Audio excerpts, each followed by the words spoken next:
Meet Eleanor, one of the most terrible people on planet Earth. Do you have a second to talk about the environment? Do you have a second to eat my farts? You missed. Pick it up if you're so horny for the environment.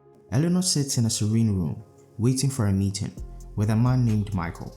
Michael is an architect of the good place, an afterlife created for the most amazing people on planet Earth. And Eleanor could not be more excited to be invited to this exclusive neighborhood.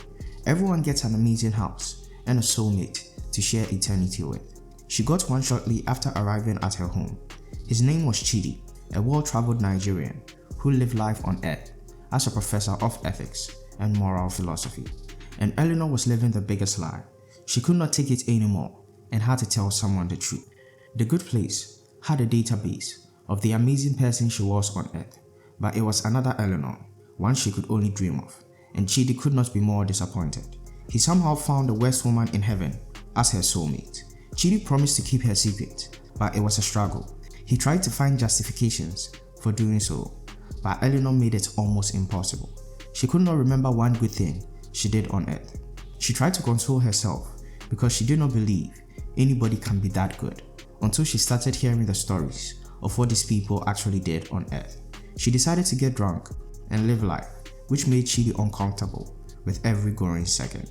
But as Chidi put her to bed after drinking her ass off, the alcohol brought out some truth. She struggled as a child and grew up to be a terrible person, tugging on Chidi's heartstrings. She was back to herself the next morning. She drank 30 glasses of champagne, but no hangover.